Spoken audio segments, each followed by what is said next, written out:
Hello everyone. So welcome you again to my YouTube channel Let's Do Biology. I hope you all are doing well. So if you are new to my channel then please subscribe my YouTube channel Let's Do Biology, and if you are liking my video then hit the like button and don't forget to share it with your friends.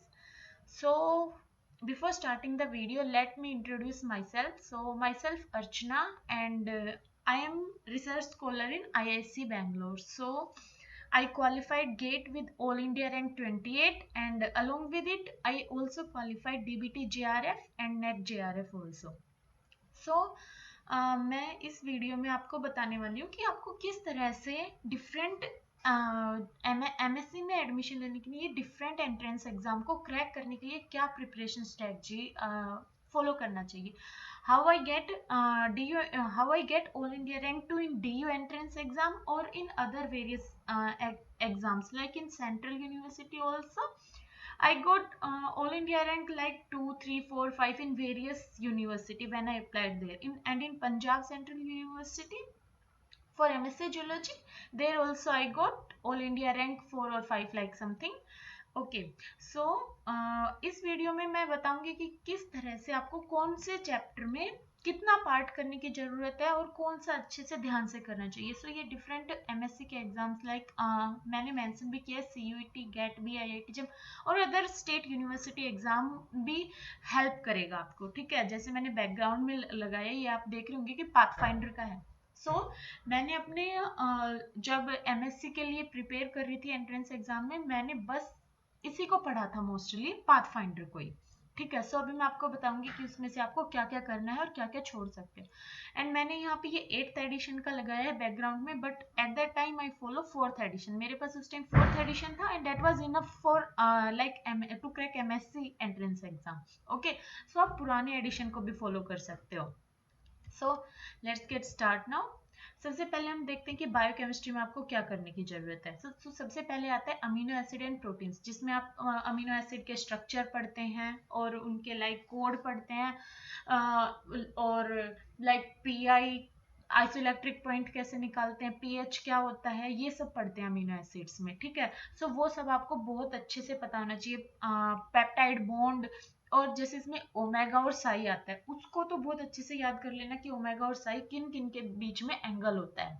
ठीक है, फिर हम देखते हैं कि protein का structure, primary secondary tertiary, ये सब ही करने की जरूरत है अमीनो एसिड एंड प्रोटीन्स में. ठीक है, और रेस्ट यू कैन लीव. जो भी ये लाइक पाथफाइंडर में टाइट्रेशन ये सब दे रखा है ये छोड़ सकते हो, बट ये करना जरूरी है जो मैंने अभी मेंशन किया. देन आते हैं हम nucleic then yes amino acid और प्रोटीन्स में जो फाइब्रस और ग्लोबुलर प्रोटीन है उसको भी थोड़ा सा पढ़ लेना. मतलब इतना डीप और बहुत अच्छे से पढ़ने की जरूरत नहीं है, बट स्टिल आपको आइडिया होना चाहिए फाइब्रस और डिफरेंट ग्लोबुलर प्रोटीन्स जो दिए हुए हैं उसमें, but not in depth.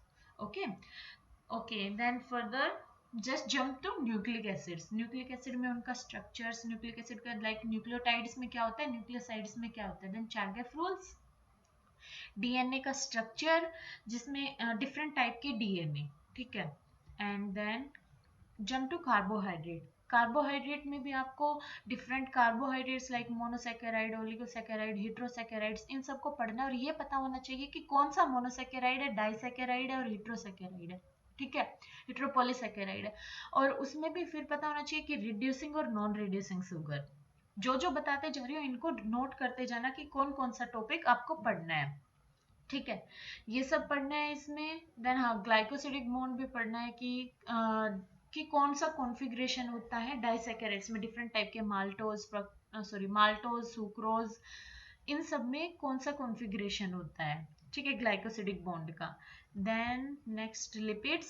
Lipids में नॉर्मली जो भी है like fatty acid, triacyl glycerol bond कौन सा होता है, कौन सा हाइड्रोफोबिक होता है, कौन सा एम्फीपैथिक होता है, ये सब देखना है. Steroids, glycolipids. ठीक है, देन विटामिन में पाथफाइंडर में एक टेबल दिया हुआ है, उस टेबल को याद कर लेना और आपको मटेरियल कुछ पढ़ने का जरूरत नहीं है विटामिन में. ठीक है, एंजाइम्स. एंजाइम्स में भी एंजाइम काइनेटिक्स को पढ़ लेना, मेंटल मैक्लेस इक्वेशन पढ़ लेना और उसके फॉर्मूले जो हैं उनको थोड़ा सा याद रखना है. Then unit. फिर याद रखना inhibition like competitive, non competitive, ये सब अनकॉम्पिटिटिव. इनमें इनका याद रखना कि किस में के एम इंक्रीज होता है, किस में वी मैक्स अनचेंज रहता है, ये सब याद रखना जिससे आप ग्राफ को इजीली कर पाओ। ठीक है। सो ये लाइफ साइंस पाथफाइंडर का बुक है, मैंने इसी को फॉलो किया था। ये अभी 8th है, मैंने उस टाइम 4th एडिशन फॉलो किया था। So you can follow according to you whichever you want. So then move to next in bioenergetics metabolisms. ठीक है, ये सेकंड यूनिट है। इसमें मैंने क्या किया था, सबसे पहले बायोएनर्जेटिक्स का थोड़ा बहुत फॉर्मूला डेल्जी का ये याद रखना, कभी छोटा छोटा क्वेश्चन आ जाता है इससे रिलेटेड। वैसे इतना ज्यादा फ्रिक्वेंटली नहीं आया है but still you can remember that. Respiration में डिफरेंट पाथवेज, ठीक है, वो सब पढ़ना है। ज्यादा डीप में जाने की जरूरत नहीं है, बस पाथवे याद रखना, उनके एंजाइम याद रखना। ग्लाइकोलिसिस में लाइक कौन सा एनर्जेटिक पाथवे कहाँ पे एटीपी रिलीज हो रहा है, एनएडीएच रिलीज हो रहा है, इस टाइप से फॉर्म हो रहा है, ये सब याद रखना। ठीक है।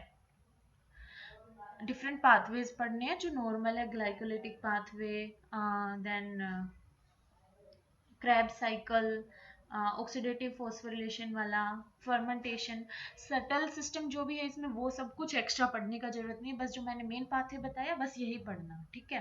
देन पास्चर वार्बर्ग इफेक्ट जो ये है, इनका डेफिनेशन पता होना चाहिए कि इसमें क्या होता है बस। ठीक है।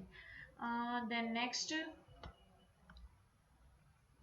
ये पेंटोज फोस्फेट और एंटीड्यूड्रफ पाथवे आप पढ़ भी सकते हो, देन बस जस्ट एक आइडिया ले सकते हो कि ये इसमें हम क्या करते हैं। लाइक ये ऑल्टरनेटिव पाथवे होता है ग्लाइकोलिटिक का, ट्रिपल पी पाथवे, तो बस इतना रखने की जरूरत है याद, और कुछ नहीं ज्यादा इसमें जाना।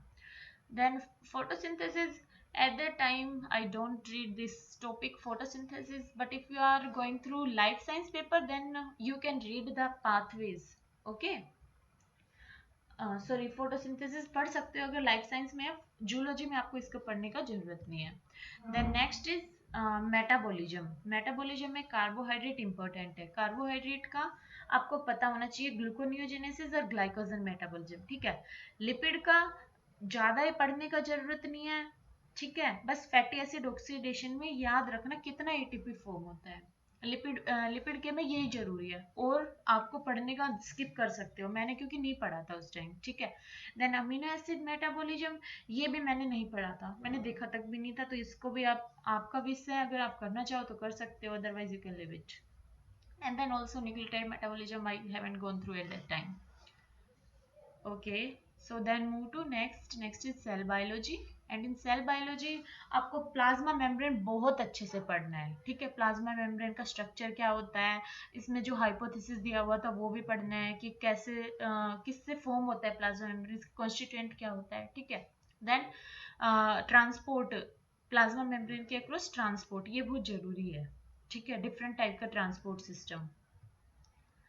देन डिफरेंट ऑर्गेनलीज, ऑर्गेनलीज में डिफरेंट टाइप की ऑर्गेनलीज का क्या पढ़ना है आपको, फंक्शन पता होना चाहिए मेनली। ठीक है, और कुछ पढ़ो या मत पढ़ो, सारी ऑर्गेनलीज का फंक्शन लिख लो और उनको याद कर लो, उसी से सारा क्वेश्चन आता है ऑलमोस्ट। एमएससी के ऑलमोस्ट सारे एंट्रेंस एग्जाम में ऐसा ही होता है, या तो आपको असर्शन रीजन करके स्टेटमेंट ऐसे करके वो आपसे ऑर्गेनलीज के फंक्शन ही ऑलमोस्ट पूछते हैं। ठीक है। Then next, cytoskeleton. साइटोस्केलेटन में भी बहुत ज्यादा डीप में नहीं जाना, बस थोड़ा बहुत आपको पता होना चाहिए कि काइनेसिन क्या होता है, डाइनिन क्या होता है, सीलिया, फ्लैजिला, सेंट्रियोल, इनका थोड़ा बहुत आइडिया ले लेना, पूरा डीप में बिल्कुल नहीं जाना, बस इनके बारे में ओवरव्यू पता होना चाहिए साइटोस्केलेटन में। ठीक है। Then cell junction, cell junction से भर भर के क्वेश्चन आए हुए हैं प्रीवियस ईयर में, सो उसको थोड़ा सा ठीक से कर लेना, मतलब ज्यादा डीप में नहीं जाना, थोड़ा थोड़ा सबके बारे में। जैसे मैंने इसीलिए 4th एडिशन फॉलो किया था क्योंकि उसमें इतना डीप में नहीं है, अभी जो न्यू एडिशन है उसमें काफी काफी ज्यादा ज्यादा मटेरियल दिया हुआ है, so it was easy for me कि थोड़ा ही है और उसी को पढ़ना है मेरे को। Okay, then next is cell signaling. If you are going through IIT JAM then you need to read it, otherwise MSc entrance exam में mostly cell signaling से इतना क्वेश्चन नहीं आता है, और cell signaling में बस आपको GPCR पढ़ना है। ठीक है, GPCR को अच्छे से पढ़ लेना, उसका स्ट्रक्चर कैसे होता है, और उसका डाउनस्ट्रीम सिग्नलिंग ऑल्सो, मैंने GPCR पर वीडियो डाला हुआ है, you can see that video also. Okay, तो उससे भी आपको समझ आ जाएगा। सो सेल सिग्नलिंग में मेनली आपको जीपीसीआर पर ही ध्यान देना है, और एडिनाइल साइक्लेज कैसे इफेक्टर प्रोटीन होता है, सीएमपी को कैसे एक्टिवेट करता है, ठीक है। तो इसमें सीपीसी जीपीसीआर इंपॉर्टेंट है सेल सिग्नलिंग में। आईआईटी जैम के पॉइंट ऑफ व्यू से सेल सिग्नलिंग इंपॉर्टेंट है काफी।